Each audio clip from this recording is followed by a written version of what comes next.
বিশ্বের সামনে বড় ধাক্কা। প্রধান উপদেষ্টা বাংলাদেশের নিরাপত্তার জন্য এমন নির্দেশনা দিলেন যা সবাইকে স্তম্ভিত করবে। এ বছরটি কি সত্যিই বাংলাদেশের জন্য অগ্নিপরীক্ষা হতে যাচ্ছে?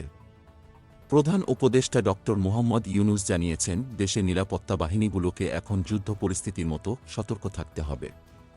আশ্চর্যজনকভাবে এই নির্দেশনা এসেছে এক গুরুত্বপূর্ণ বৈঠকের পর, যেখানে উপস্থিত ছিলেন দেশের শীর্ষ নিরাপত্তা কর্মকর্তারা।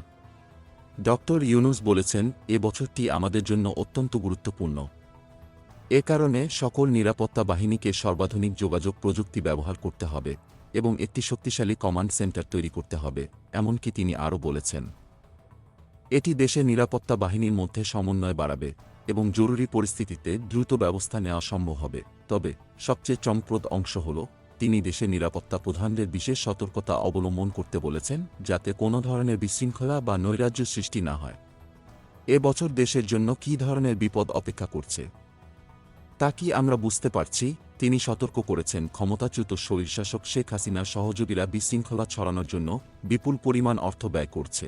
এমনকি তিনি এই বিপদগামী প্রচেষ্টার বিরুদ্ধে জনগণকে একত্রিত হয়ে লড়াই করার জন্য আহ্বান জানিয়েছেন। এদিকে দেশের ধর্মীয় এবং জাতিগত সংখ্যালঘুদের নিরাপত্তার বিষয়েও প্রধান উপদেষ্টা ভয়ানক একটি কথা বলেছেন। তিনি জানিয়েছেন, ধর্মীয় সংখ্যালঘুদের রক্ষা করতে না পারলে আমাদের আন্তর্জাতিক ভাবমূর্তি মারাত্মকভাবে ক্ষতিগ্রস্ত হবে। কতটা গুরুত্বপূর্ণ এই সতর্কতা, সেটা কিভাবে বিশ্লেষণ করা যায়? এছাড়া রমজান মাসে খাদ্যপণ্যের দাম নিয়ন্ত্রণ রাখতে কঠোর ব্যবস্থা গ্রহণের জন্য তিনি পুলিশকে নির্দেশ দিয়েছেন, যাতে চাঁদাবাজদের বিরুদ্ধে কঠোর ব্যবস্থা নেওয়া যায়। পবিত্র রমজানে খাদ্য নিরাপত্তা একটি বড় সমস্যা হয়ে দাঁড়াতে পারে। এটা কি দেশের জন্য বড় বিপদ? পুলিশ মহাপরিদর্শক বাহারুল আলম জানিয়েছেন, হাসিনা নিরাপত্তা বাহিনীর হত্যা মামলাগুলোর জন্য পুলিশ 10টি বিশেষ দল গঠন করেছে।